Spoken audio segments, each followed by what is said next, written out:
Hello and welcome to radiant academy. मी अमोल चेपे आपल्या सर्वांचं स्वागत करतो रेडियंट अकॅडमीच्या या नवीन व्हिडिओमध्ये. एक मिशन घेऊन आपल्याला पुढे जायचं आहे.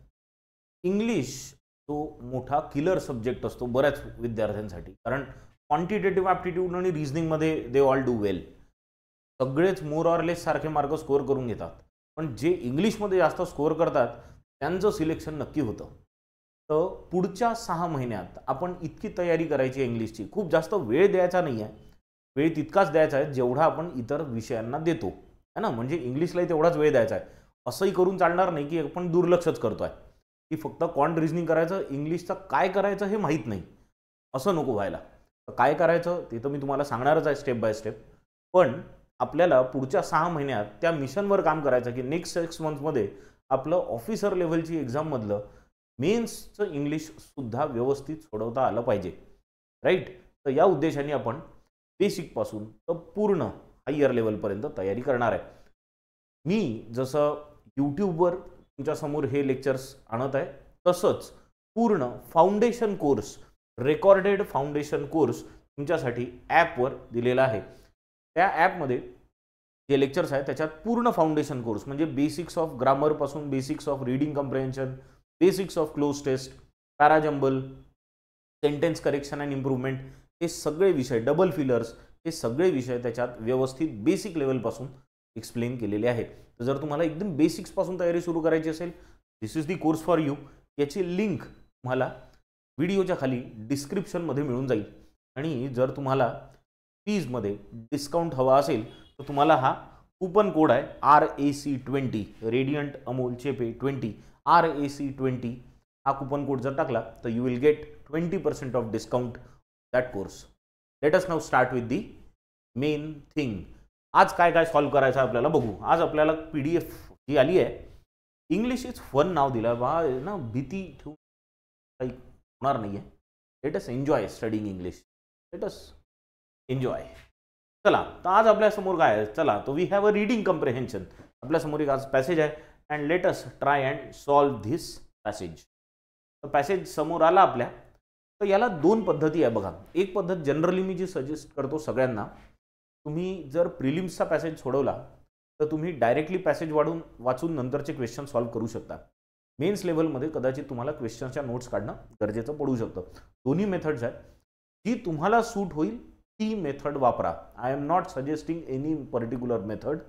तुम्हाला पॅसेज पहिले जर वाचावं वाटत असेल तर तो वाचून घ्या आणि नंतर मग क्वेश्चन सोडवा, जर तुम्ही व्यवस्थितपणे रिमेंबर करू शकत असाल थिंग्स तर.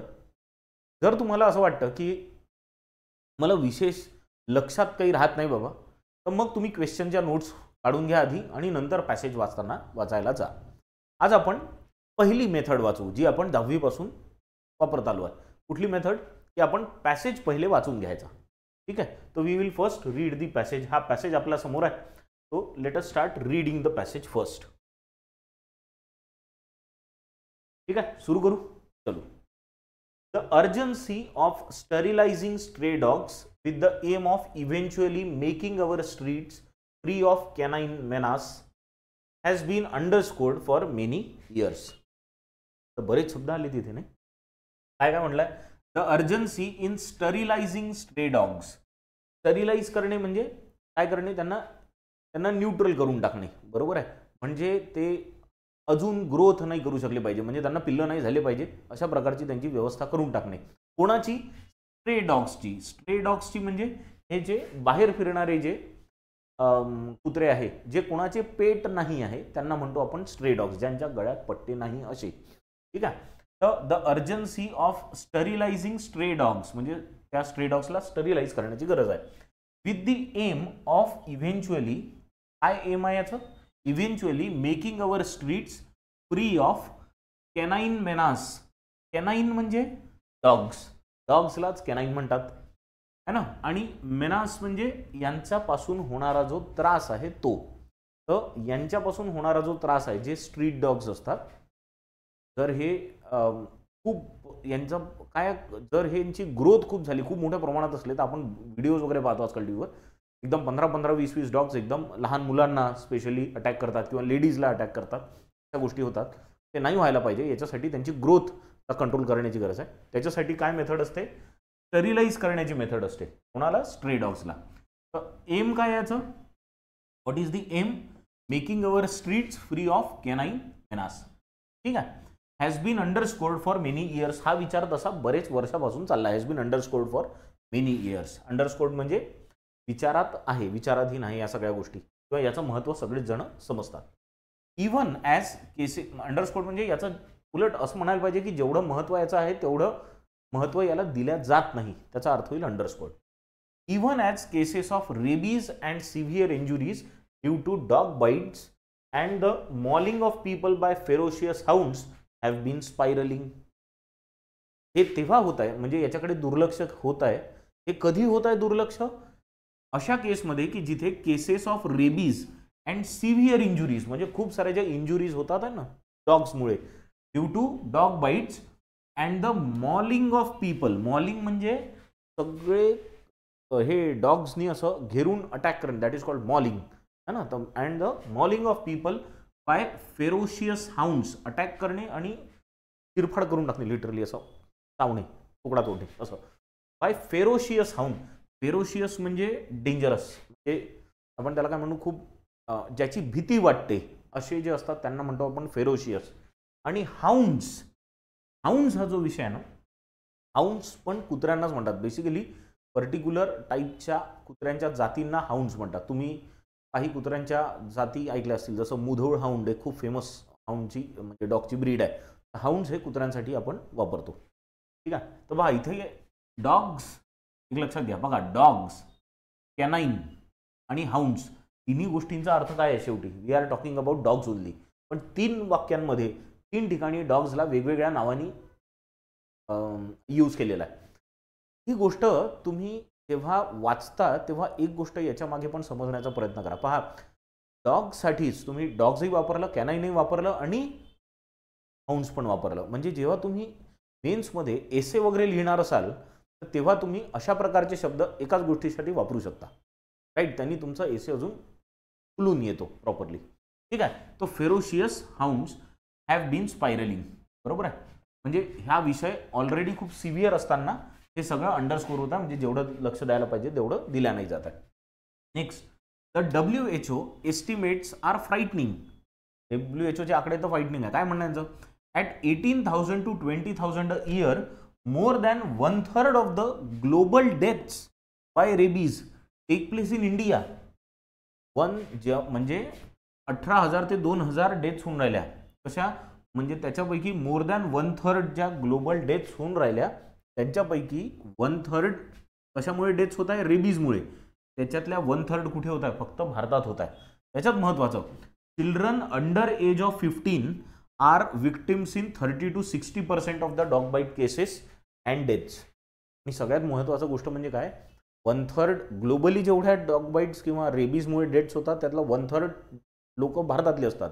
दुसरी गोष्ट, यांच्यात ही 30% to 60% आर चिल्ड्रन, बरोबर आहे. हा is a frightening data. This is frightening. Frightening म्हणजे काय मग, भीतीदायक. म्हणजे एवढी आकडा जर असा पाहिला तर आपल्याला भीती वाटते की नाही. तर फ्राइटनिंगचा अर्थ काय होतो, भीतीदायक, जिससे डर लगे, that is frightening. Ferocious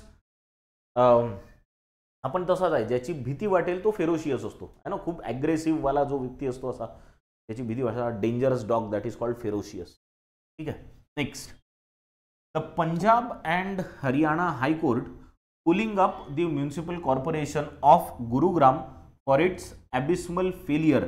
ॲबिस्मल failure म्हणजे एक तर फेलियर असतो, फेलियर म्हणजे तुम्ही हारणे, म्हणजे काही गोष्टी करण्यापासून तुम्ही चुकणे, आणि त्यातल्या त्यात ॲबिस्मल. ॲबिस्मल म्हणजे खूपच वाईट पद्धतीने, म्हणजे तुम्ही हारता, दॅट इज ॲक्सेप्टेबल.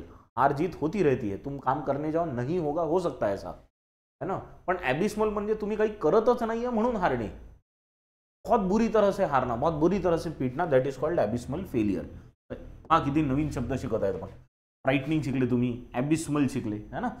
हां, तर Gurugram for its abysmal failure to ensure that the city was rid of stray dogs is a welcome development.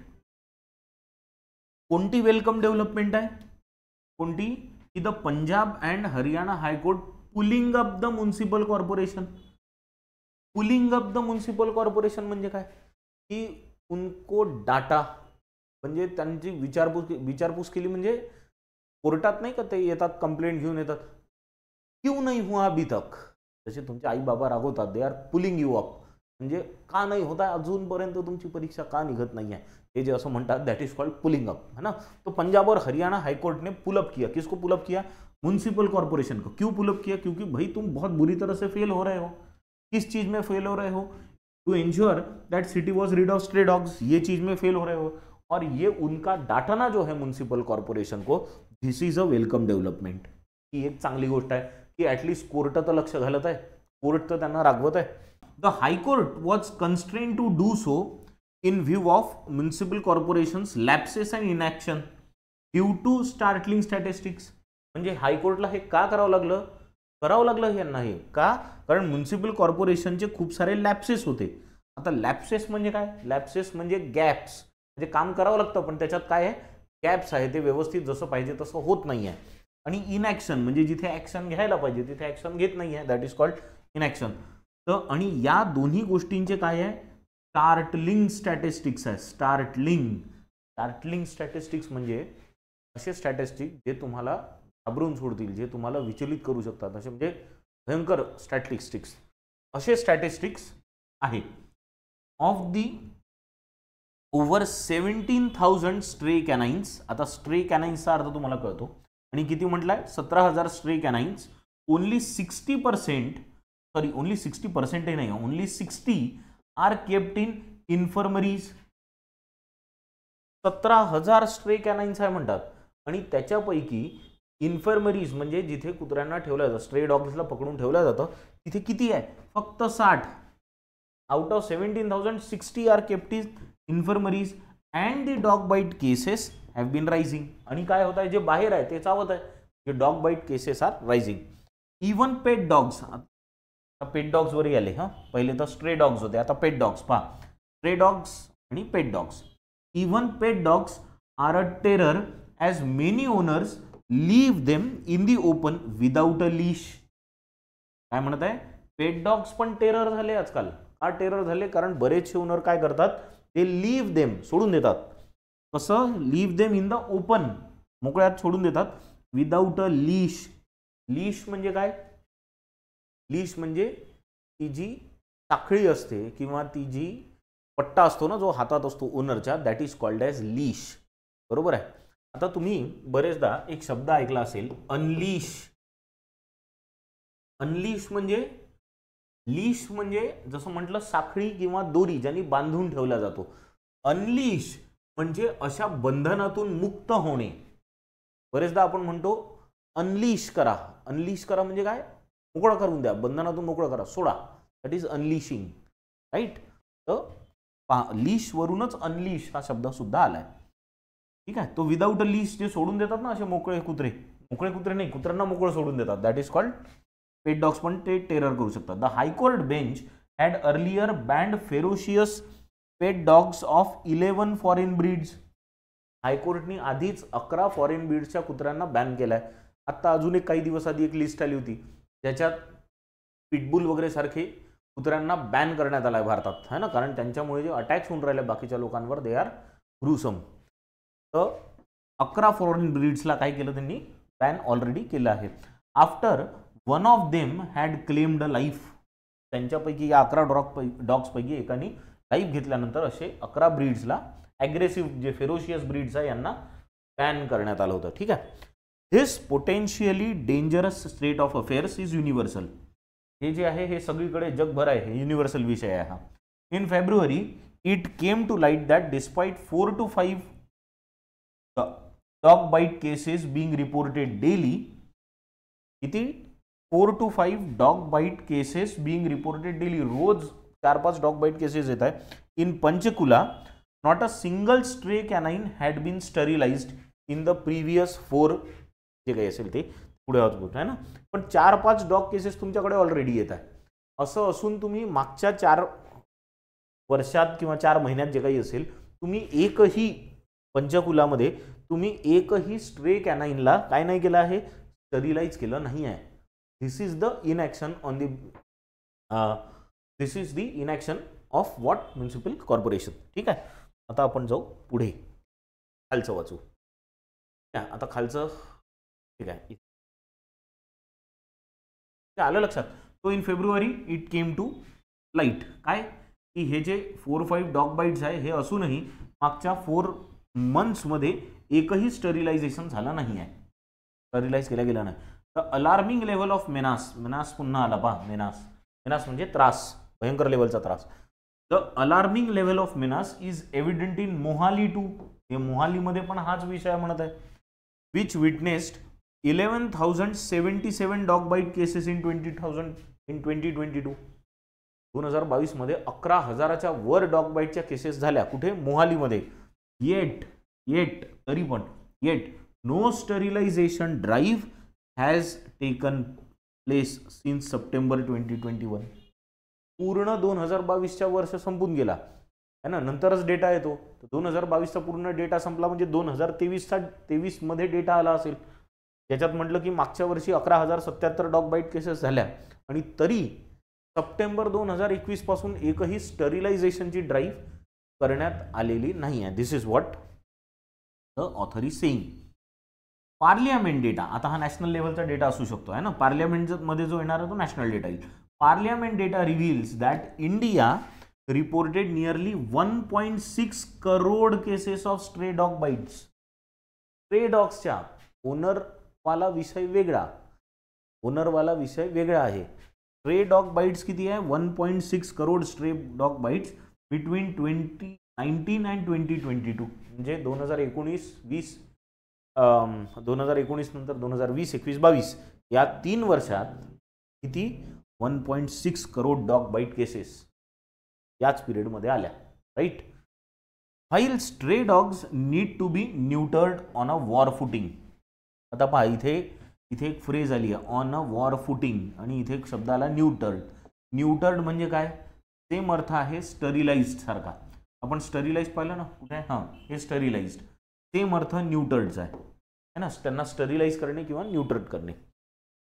तर स्ट्रे डॉग्सला तर न्यूट्रल करण्याची गरज आहे. ऑन अ वॉर फुटिंग, हे पहा, ही आता एक फ्रेज आहे. ऑन अ वॉर फुटिंगचा अर्थ काय होतो? हे एकदम लवकरात लवकर, on an urgent basis and on a big scale, दोन्ही गोष्टी होतात. On an urgent basis and on a good scale. तर on a war footing it has to be done. It is equally important, हे खूप महत्त्वाचं आहे, to penalise the owners. ओनर्सला पण पिनलाइज करणे, म्हणजे ज्यांचे पेट डॉग्स आहे त्यांना पण पिनलाइज करणे. Who set free their pets to poop and unleash terror wherever they go. ते जिथेही जातील तिथे काय, कुठेही जाऊन एक तर घाण करतात है ना. पूप करणे म्हणजे घाण करणे. कुठेही जाऊन एक तर घाण करतील आणि त्यांना लीश राहत नाही. म्हणजे स्वतः फिरवायला नेलं तिथपर्यंत ठीक आहे, कारण ओनर पकडू शकतो, पण तुम्ही नुसतंच मोकळं असं सोडून द्याल कुत्र्यांना तर कसं होईल. आणि शिवाय मग ते काय करतात, ते टेरर करतात, कारण लोकांना भीती वाटते है ना. कुठेही गेलं तिथे मग त्यांचा टेरर असतो. तर असा हा पूर्ण पॅरेग्राफ आहे. आय थिंक तुम्हाला पूर्ण पॅरेग्राफ आता समजला असेल. मी लाईन बाय लाईन तुम्हाला समजवण्याचा प्रयत्न याच्यासाठी करतोय. पुढे जेव्हा पॅसेज येतील तुम्हाला मुद्दे माहीत असतात आणि तुम्ही हळूहळू त्यांना समजू शकता. ठीक आहे. चलो, आता आपण क्वेश्चनचे आन्सर्स याच्या बेसिसवर देण्याचा प्रयत्न करू. चालायचं? म्हटलं होतं ना इंग्लिश इज फन आहे, खरंच पण आहे. चलो नेक्स्ट. आता आपल्या समोर इथे 2 प्रश्न तर आहेच. या 2 प्रश्नांची उत्तरं देण्याचा प्रयत्न करू. Which of the following best represents a critical analysis of stray dog situation as presented in the passage. काय म्हणतात? यांच्यापैकी कुठली एक क्रिटिकल ॲनालिसिस देत आहे बा स्ट्रे डॉग सिच्युएशनचा, जो या पॅसेजमध्ये दिला आहे. म्हणताय the municipal corporation of Gurugram should increase the number of infirmaries for stray dogs. Stray डॉगसाठी म्युनिसिपल कॉर्पोरेशन ऑफ गुरुग्रामनी इन्फर्मरीज वाढवायला पाहिजे का? म्हणजे पाहिजे. हे क्रिटिकल ॲनालिसिस आहे का पूर्ण पॅसेजचं? वाटत तर नाही आहे. The problem of stray dogs can be resolved by imposing stricter leash laws on pet owners. Stray डॉग्सचा जो प्रॉब्लेम आहे तो रिझॉल्व्ह होऊ शकतो का जर तुम्ही लीश लॉज पेट ओनर्सवर लावले? तर संबंधच नाही आहे, कारण स्ट्रे डॉग्सचा विषय वेगळा आहे है ना. हे लीशवाला पेट ओनर्सचा विषय हा विषय वेगळा आहे. Next C. The urgency of sterilising stray dogs is misplaced. ही अर्जन्सी तर पाहिजेच नाही म्हणते, हे मिसप्लेस्ड आहे. Focus should be on educating children about dog behaviour. तुम्ही ते कुत्र्यांना ते स्टरिलाइज वगैरे नका करू, तुम्ही तुमच्या मुलांना शिकवा की बाहेर एकटा जाऊ नका, कुत्रे दिसले तर तिथे जायचं नाही. हे हे हे बरोबर आहे का सिस्टीम? नाही, असंही म्हणत नाहीये.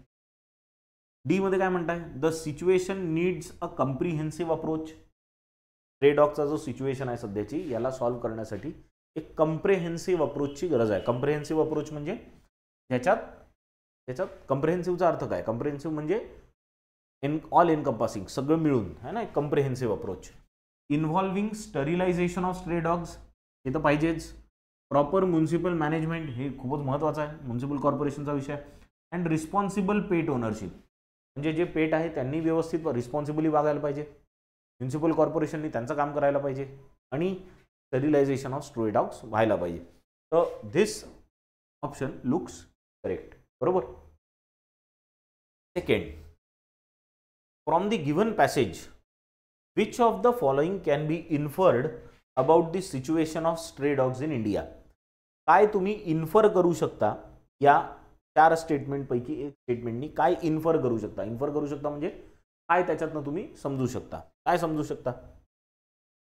The municipal corporation of Gurugram has effectively controlled the stray dog population. Municipal corporation of गुरुग्रामनी काय इफेक्टिव्हली कंट्रोल केला आहे का स्ट्रे डॉग सिच्युएशनला? बिलकुल नाही केलं. हे तर केलंच नाही. यांच्यासाठी तर यांना शिव्या घालल्या होत्या, शिव्या दिल्या होत्या ना त्या पंजाब आणि Haryana हायकोर्टनी.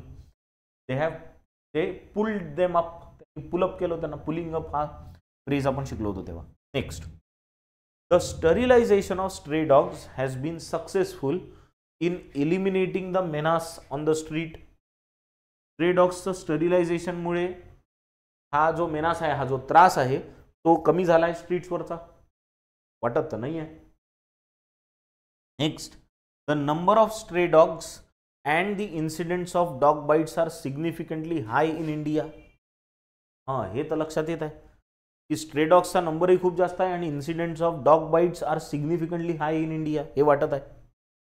The WHO estimates that less than 1/3 of global deaths by rabies occur in India. होतं का असं? लेस दॅन 1/3 आहे की ऑलमोस्ट 1/3 डेथ्स आहे? ऑलमोस्ट म्हणजे 1/3 डेथ, 1/3 पेक्षा जास्त डेथ्स आहे इंडियामध्ये रेबीजमध्ये. 1/3 पेक्षा जास्त आहे. त्याच्यामुळे हे पण चुकीचं वाटतं आहे, हे पण चुकीचं. The correct option looks is, the correct option is C. ठीक, लक्षात आलं हे? चलायचं नेक्स्ट क्वेश्चनवर. पुढचं क्वेश्चन करण्यासाठी मी तुम्हाला थोडासा देईल वेळ.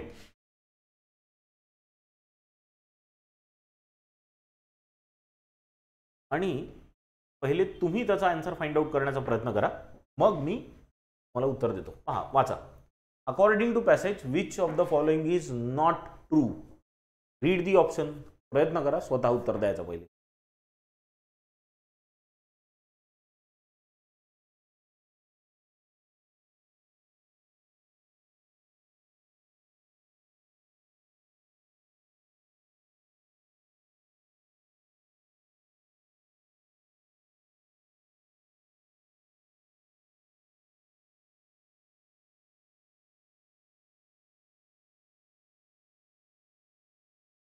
ठीक, बघायचं तुमचं आन्सर आलं का?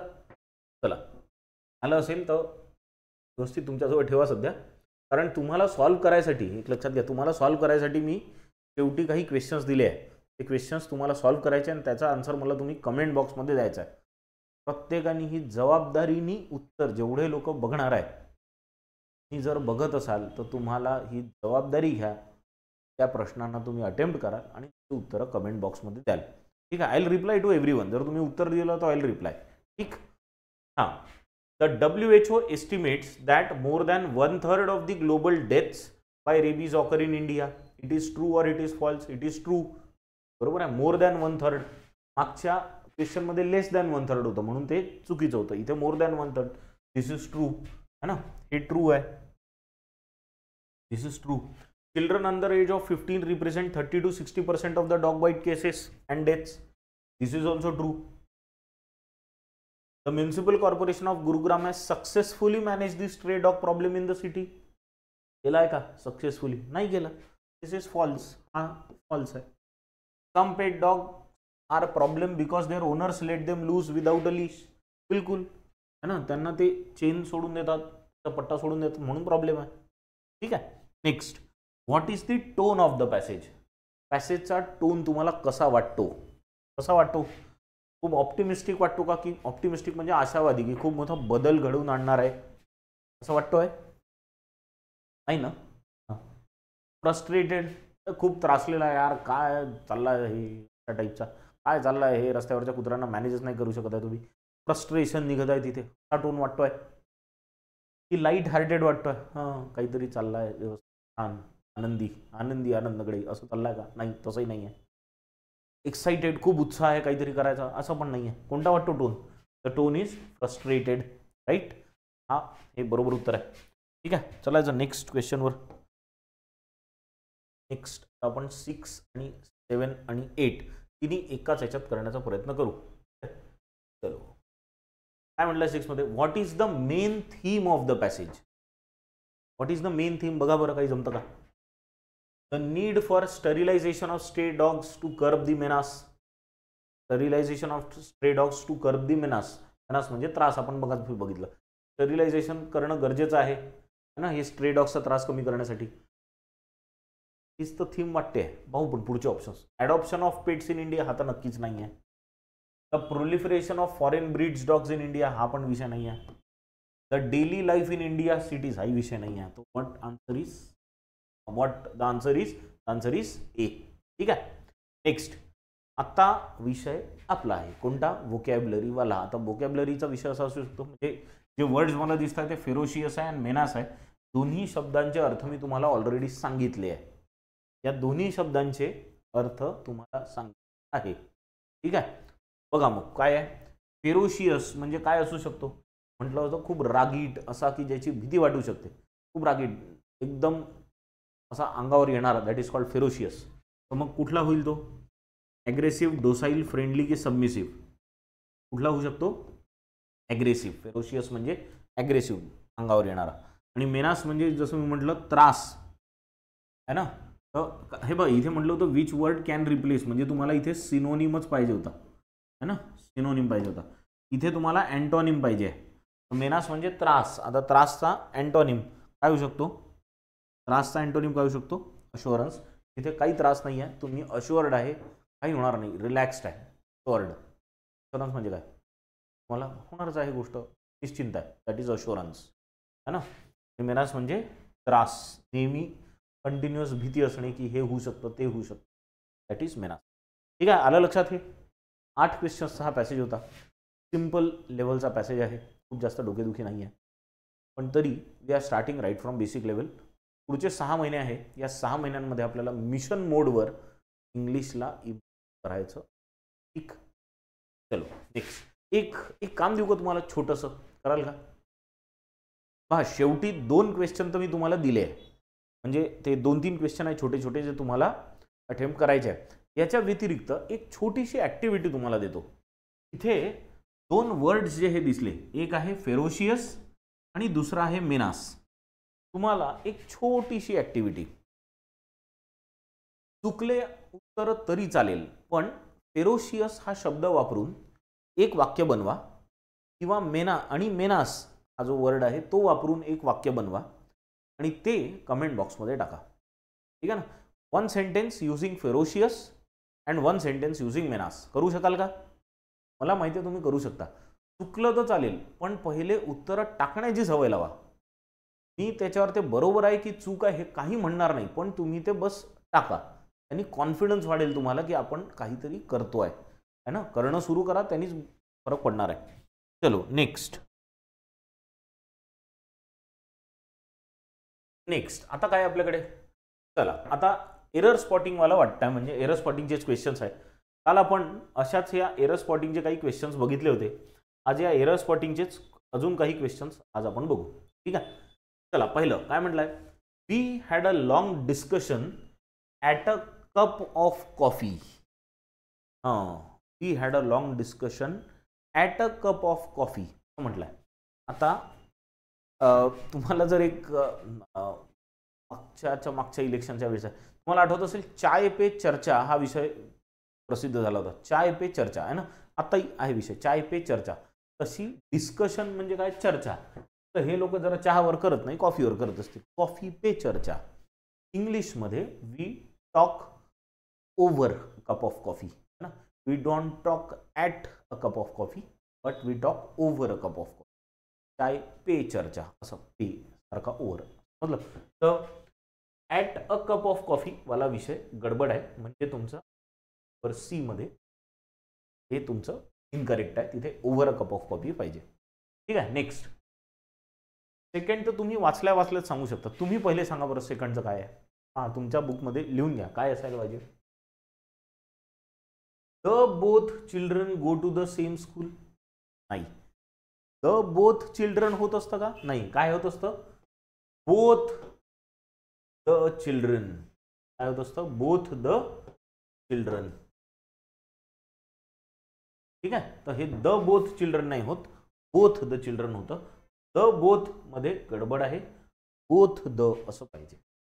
Next, all employees of the national sugar factory differ from their boss on the medical and pension policy.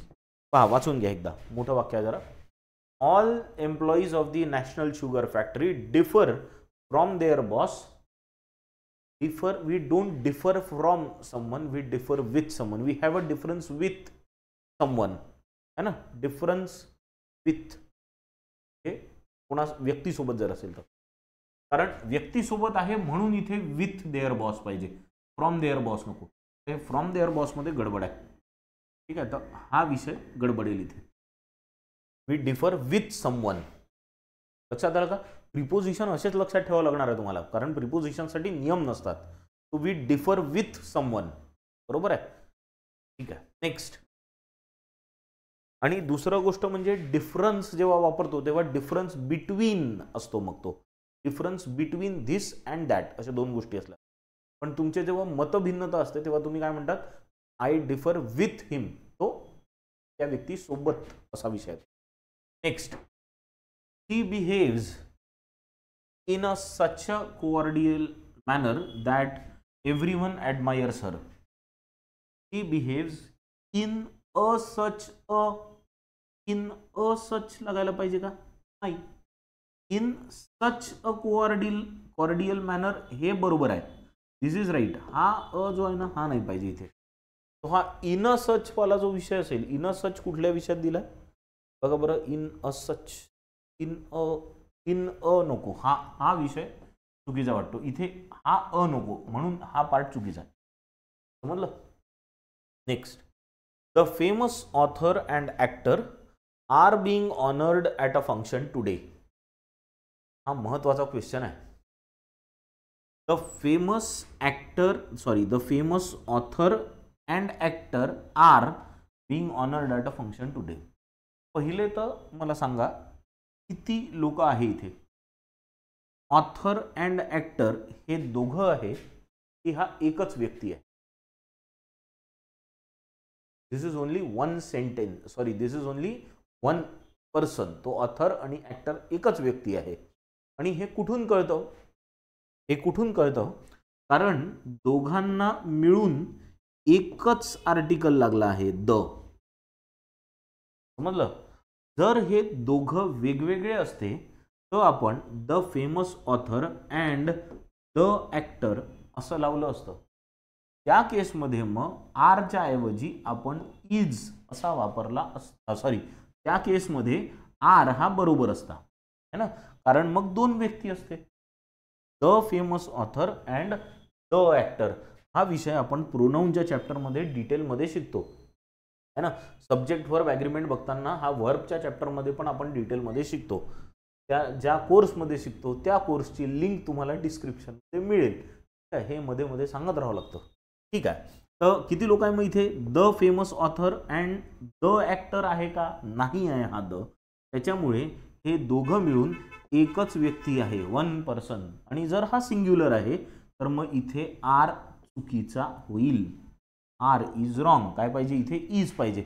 मग आर जिथे असेल ते चूक आहे, बरोबर. आर कुठे आहे, इथे आर आहे, म्हणजे हे डी वाला आन्सर डी वाला ऑप्शन इज इनकरेक्ट।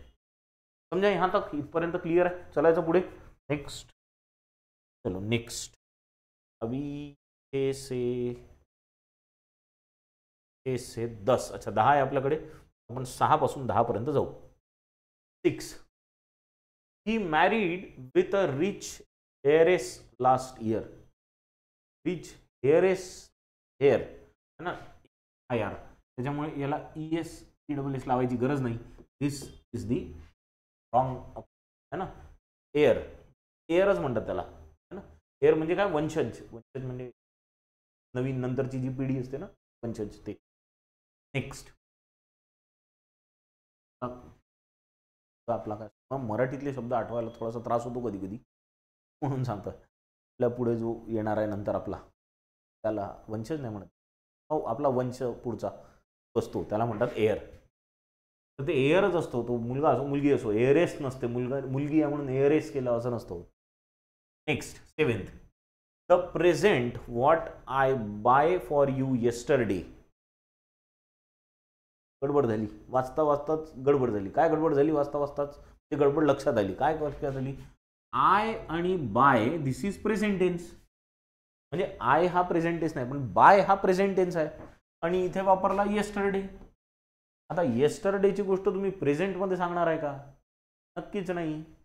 येस्टरडेची गोष्ट तुम्ही पास्टमध्ये सांगाल, म्हणजे बायच्या ऐवजी बॉट वापरायला पाहिजे तुम्ही, BOUGHT। तर इथे प्रॉब्लेम आहे, कुठे बायवाल्या विषयात प्रॉब्लेम आहे तो। This is wrong, what I buy is wrong, what I bought yesterday असं।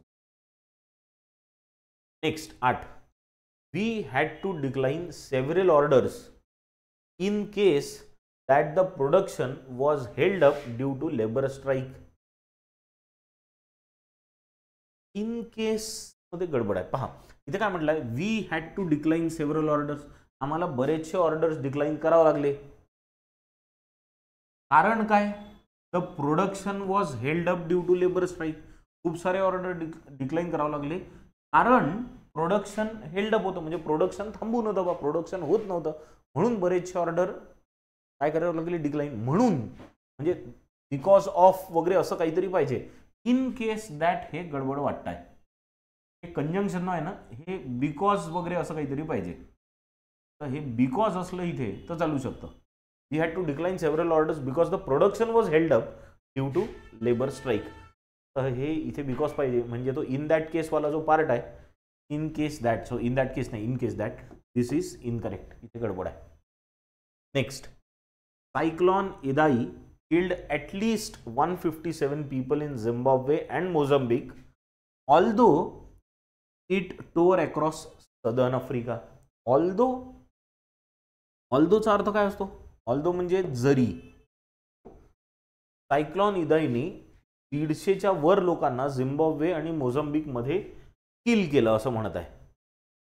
जरी तो टोअर अक्रॉस साऊथ आफ्रिका, टोअर अक्रॉस म्हणजे जरी तो साऊथ आफ्रिकेच्या पूर्ण अक्रॉस गेला, जरी गेला म्हणून की तिथून गेला म्हणून असं काहीतरी असू शकतं।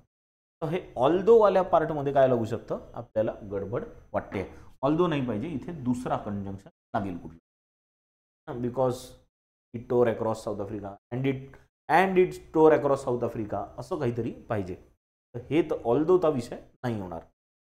Next, she got 2 quick promotions in order that she has good communication skills. इथेही कंजंक्शनचाच गडबड वाटते।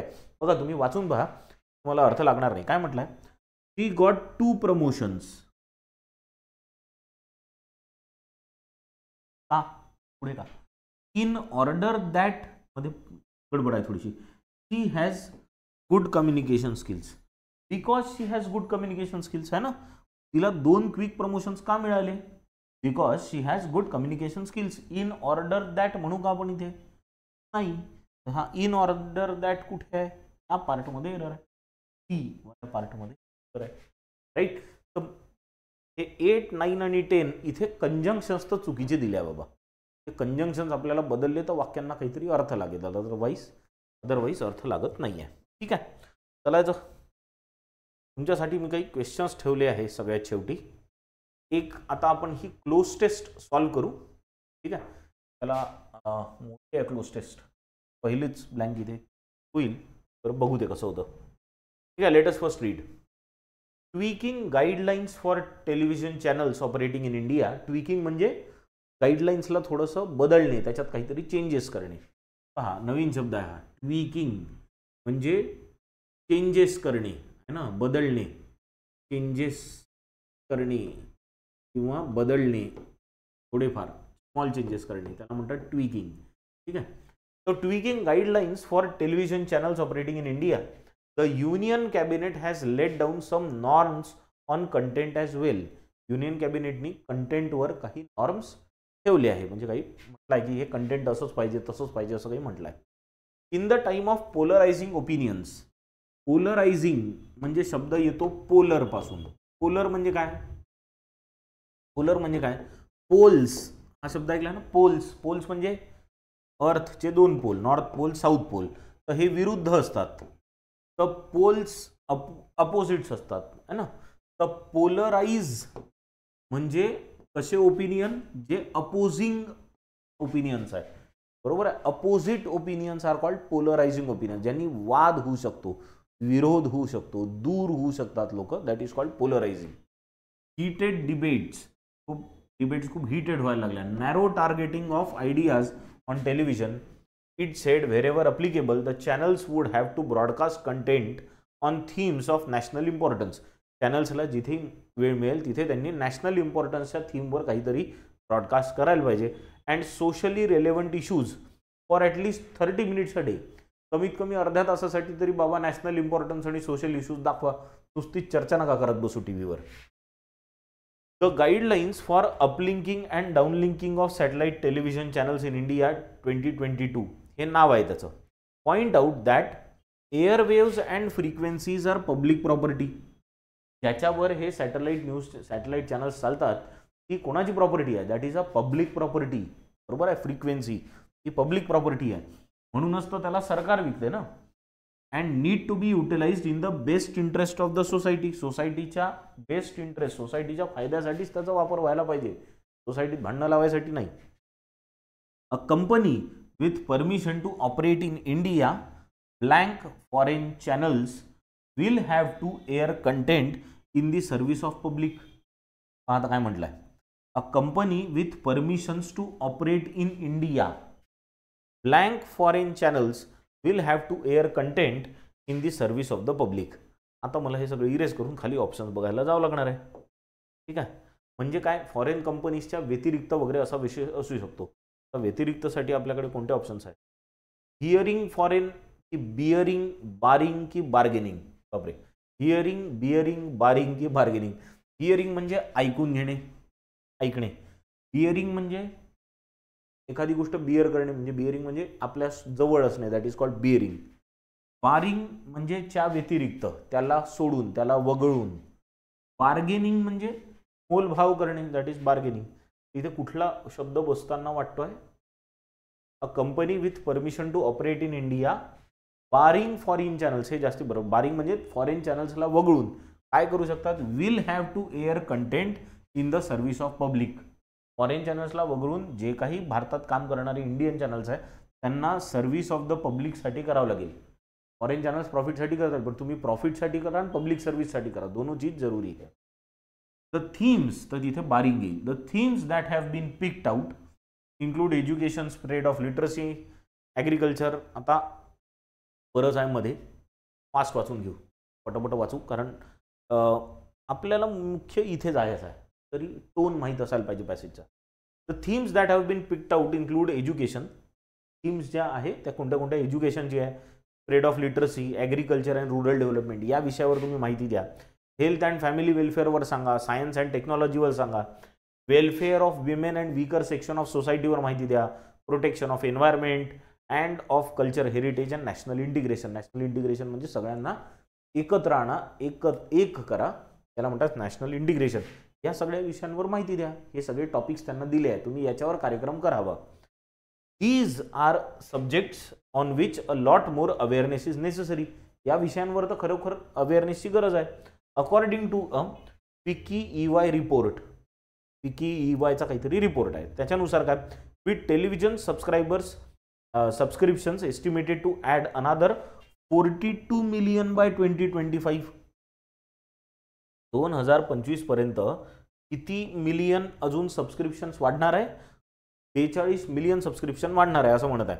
फ्रॉम 178 मिलियन इन 2021, 78 मिलियन होतं 2021 मध्ये, आता 42 मिलियन अजून लोक वाढणार आहे. कधीपर्यंत? 2025 पर्यंत. On the face of it, हा रिपोर्ट कोणाचा आहे? फिक्की EYचा. On the face of it, the public service broadcast is not a bad idea in a diverse country with myriad issues.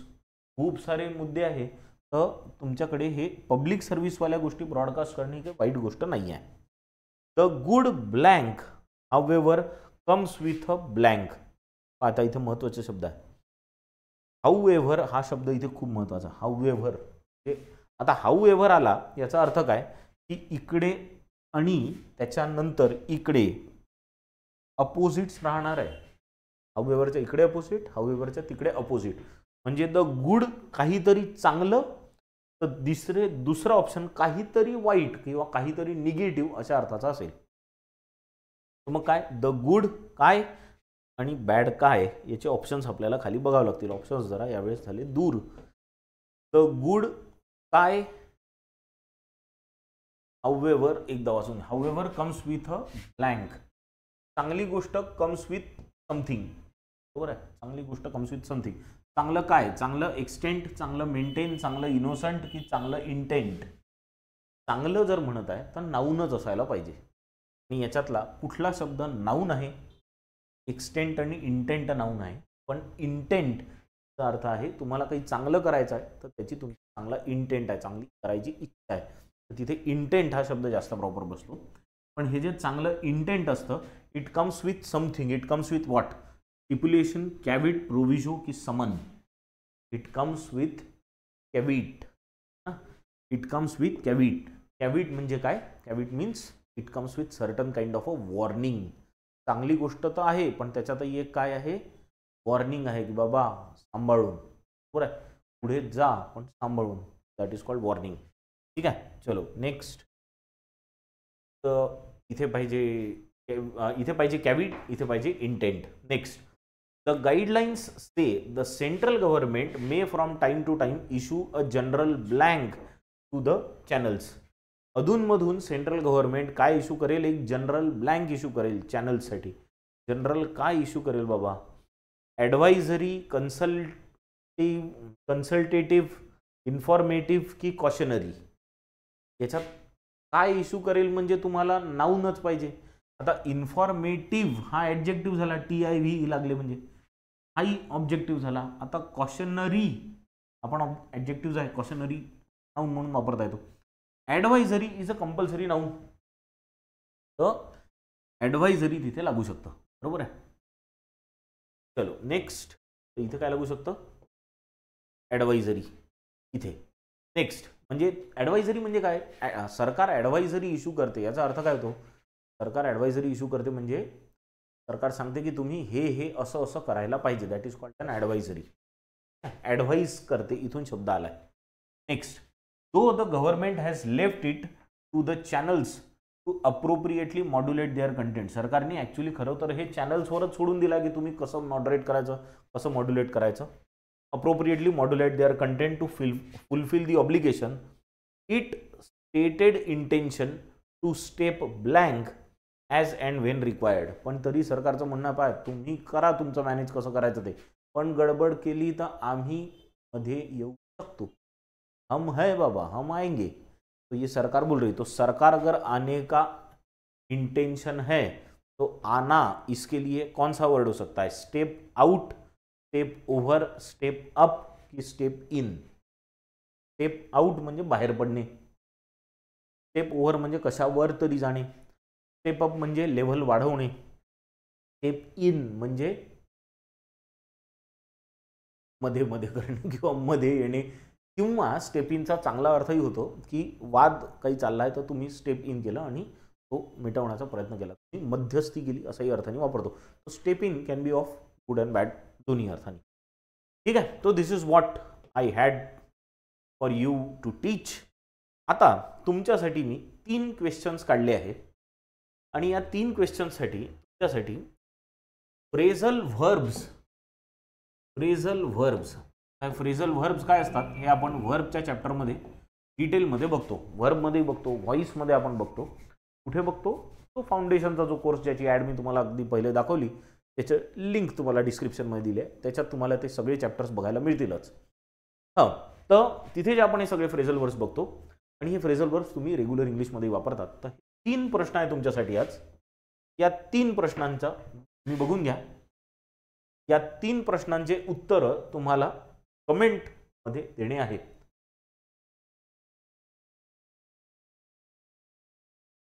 Screenshot घेऊन घ्या, आरामात व्यवस्थित सोडवा आणि नंतर तुम्ही या तिन्ही प्रश्नांच्या उत्तरांचे कमेंटमध्ये मला उत्तर द्या. याच्याशिवाय मी तुम्हाला 2 शब्द आज दिले. कुठले शब्द आहेत ते? एक आहे फेरोशियस आणि एक आहे मेनास. या फेरोशियस आणि मेनास यांचा दोघांचाही एक एक वाक्य तुम्ही कमेंटमध्ये देण्याचा प्रयत्न करा. या 3 प्रश्नांच्या उत्तरांना आय विल टेल यू की तुमचं बरोबर आहे की चूक आहे. आय विल रिप्लाय, पक्का रिप्लाय. आणि तुमचे जर उत्तर करेक्ट असले फेरोशियस आणि मेनासचे तो आय विल डेफिनेटली रिप्लाय, है ना. इनकरेक्ट असले तर घाबरायची भीती नाही. आपण चुका करत करतच पुढे जाऊ शकतो. आणि तुम्ही जिद्दी म्हणजे जेव्हा जेव्हा चुका करायची भीती ठेवाल ना तेव्हा तेव्हा तुम्ही पुढे जाण्यापासून स्वतःला थांबवणार आहे. होने दो गलती, होती है तो कोई कुछ नहीं बोलेगा. होने दो गलती. इंग्लिश सीखनी है तो जितनी गलतियां हो वो कम है. होने दो गलती, पर सीखेंगे. ठीक है. Let us stop here with this. Thank you very much.